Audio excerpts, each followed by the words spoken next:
Okay, so you want to own a mummification workshop.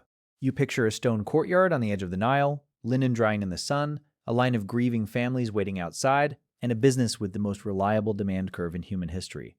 Everybody dies. Nobody skips this purchase. It sounds like the closest thing the ancient world had to a business with guaranteed customers forever. Here's the problem.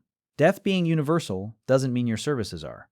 Most people in ancient Egypt didn't buy what you're selling at all. They wrapped their own dead in cheap linen and buried them in the sand, and the desert did the preserving for free. What you are actually running is not a death business. It's a manufacturing pipeline that takes 70 days, uses a human corpse as its raw material, and sells access to a specific, expensive, and socially ranked version of the afterlife. And once you understand that, every strange cost and every strange decision in this business starts to make sense. Let's start with what you're actually building, because a workshop like this isn't a shop with a counter. It's closer to a small factory with a body on the table instead of a product on the line. You need a site near the river, but downwind and set apart from where people live, because the smell and the ritual pollution of the work were treated as genuinely dangerous by everyone around you. You need a stone or mud brick structure with a preparation room, a drying room, and secure storage, because a body in this business sits on your premises, tying up your space and your working capital for over 2 months. You need tables built to drain fluid away from the body. You need knives, hooks, and long bronze instruments for a very specific and unpleasant part of the job we'll get to in a moment. And you need an enormous continuous supply of one raw material above all others, natron. Natron is a naturally occurring salt, mined from dry lake beds like the Wadi Natron, and it is the entire chemical engine of the process.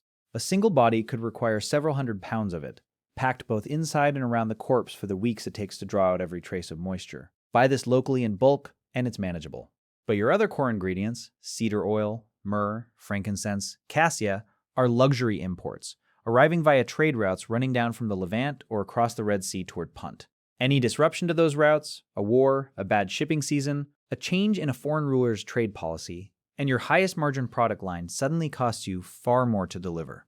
Now here's where the business gets genuinely interesting, because it turns out ancient Egypt already understood one of the core lessons of modern business. Sell the same core service at 3 different price points and let the customer choose how much status they want to buy. The Greek historian Herodotus, writing centuries later but describing a system that had been in place for generations, laid out exactly this structure. At the top tier, embalmers removed the brain through the nose with a hooked instrument, opened the body to remove the internal organs, packed the cavity with the imported resins and spices, and spent the full ritual cycle preserving the body with the highest quality materials available. This was the version reserved for the wealthy and for royalty, and by some estimates it could cost as much as a full talent of silver, an amount that put it entirely out of reach for an ordinary household. In the middle tier, embalmers skipped the incision. Instead, they injected cedar oil into the body through other means, sealed it, and let the oil dissolve the internal organs over the natron treatment, a chemically cruder but dramatically cheaper method. At the bottom tier, the body simply received a purge, sometimes described as being cleaned out with an oil made from radishes, and was packed in natron with none of the surgical work at all. Same core service, same 70-day process, 3 completely different labor costs, ingredient costs, and price tags. If this sounds familiar, it should. It's the same logic as a budget gym, a mid-tier health club, and a luxury spa, except the product being sold is the deceased's place in eternity.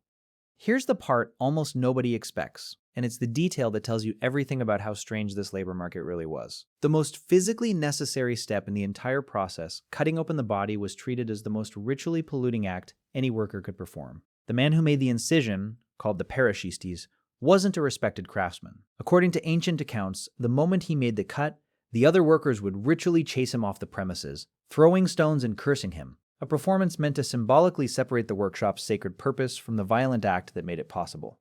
He still got paid. He may even have been paid specifically because no one else would do it. But he occupied the lowest rung of a labor hierarchy where the priests doing the actual wrapping and the sealing, the tari shoots, held real social standing, and the scribes overseeing the ritual correctness of the whole procedure sat above them again. You weren't just managing a payroll. You were managing a caste system built directly into your production line, where the person doing the most essential physical labor was the one everyone in the building was culturally obligated to despise. The business doesn't stop with the human customer either.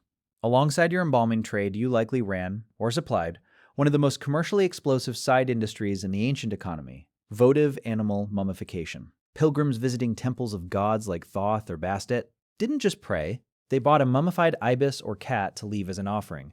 and the demand was so enormous that entire industrial-scale operations existed purely to breed, kill, and wrap animals for this purpose. Archaeologists, opening these animal mummy bundles in modern times, have repeatedly found something the pilgrims never knew. Many of them are empty, or contain only a few token bones and a lot of linen and mud packed to the right shape and weight. The offering didn't need to contain a whole animal. It needed to look and feel like one.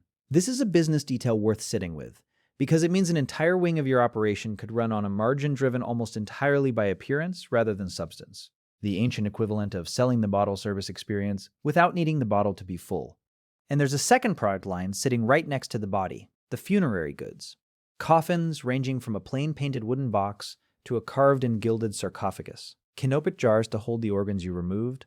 Protective amulets tucked into the wrappings at specific points on the body, each one theoretically required for a safe passage into the afterlife, and each one an additional line item. Copies of funerary texts, what later periods called the Book of the Dead, were sometimes produced in advance in a kind of template form, with blank spaces left for a scribe to fill in the deceased's name once a customer arrived. That's not a joke. That's mass production, meeting a religious product, centuries before anyone had a word for either concept. So where's the money, and where does it leak away?